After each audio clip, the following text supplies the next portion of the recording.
You remember how you received the news of Hiroshima at the time?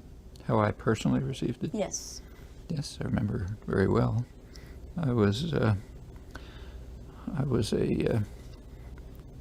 junior counselor at a summer camp in August 1945, and we heard the news. Just was announced at maybe breakfast or something, and I had a sort of a double shock, which I recall very well, one at the news and one at the lack of reaction to it. So we heard the news. It was pretty clear what had happened. Everything just went on as normal, no reaction. I was so shocked I just couldn't stay there. I just left. I was, I guess, what, 15, 16, 16. I just walked off into the woods and sat there for a couple of hours, thinking about what it meant. Finally, towards dark, came back, then went on, but still no reaction. And I was, when I got a little older and could see the general reaction, I had the same feeling. The lack of reaction was utterly shocking. Of course, in part, it was because of censorship. The information was not allowed out. We know now that a great deal of information was concealed from the Japanese and from the world, but enough was known to realize, especially after Nagasaki, that this was, the world was entering into some stage of new horror, maybe disaster. I recall a few years later, maybe around 1950 or so, my wife and I, one evening, were looking for want to see a movie.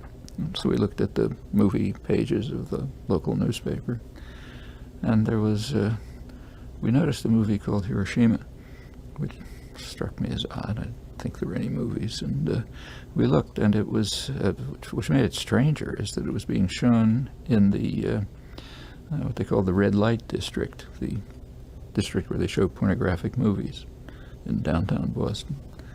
So we thought, let's see what it is. So we went down to the red light district, bars, what you'd expect, and went in to see the movie. It turned out to be a documentary. To this day, I have never figured out what it was, because there weren't supposed to be any documentaries. But it was a very poorly made, but plainly authentic, just visual report, photography of the actual events. People running to the river with their skin falling off, and all these hideous things we know about. And the audience was laughing.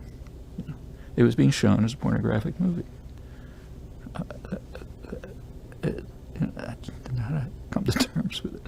I mean, that was one kind of reaction. The other kind, say, in Harvard Faculty Club, wasn't laughing. It was just dismissal. Or concern that, well, by then, 1950, there's concern that the Russians would have a bomb, and so on. So we wouldn't alone have the capacity. I mean, in some respects, I must say, when I looked at finally was able to look at the actual records, what was, in a way, more ghastly than Hiroshima, or even Nagasaki, which was pretty much a test, just to see if a different kind of bomb would work. Even more ghastly than that, in many ways, in my mind, though less destructive, was what the Air Force history calls the finale. I guess it was maybe August 14th, Japan had surrendered, but the surrender had not yet officially been received. And this is from memory, I may not have it exact, but it was something like this. The main Air Force General, General Arnold, wanted to have a 1,000-plane raid to finish off the war, and which was apparently a considerable logistic feat. We got them together, 1,000 planes, flew, bombed. War was over, and among the victims, one of them was one of the towns hit was Osaka. One of the victims there was a young boy who later grew up to be a well-known Japanese novelist, Makoto Oda. And years later, he wrote about it. He said that along with the bombs, there were leaflets coming down saying Japan has surrendered. That ungraspable savagery of the reaction, which you could see. I mean, even as a child, I could see it. So as a child growing up, the Germans, who were by far the worst, were treated with a certain respect. So there was a prisoner of war camp happened to be right next to my high school, and there were disputes among the students. Some of the students wanted to mock the prisoners and throw things at them. A couple of us, I was one, tried to keep them from doing that. These are just people who are captured. You have to treat them decently. But they were never treated, they were always treated as if they were human beings. Japanese, on the other hand, were treated as vermin who had to be crushed and destroyed. If you look back at wartime propaganda, and I remember it from seeing it the first time, it was the most racist, grotesque propaganda I'd ever seen. So when we finally smashed these bugs and wiped them out, why not have a grand finale just to show them who's boss? The main story was, unfortunate, killed a lot of people, but mainly it saved lives. It saved, at that time, numbers were thrown around like it saved 1 million lives. It brought the war to an end, meant American lives were saved, didn't have to invade the islands, and so on. Actually, that historical debate still goes on until today. The most recent, and so far most authoritative work by Japanese professor Hasegawa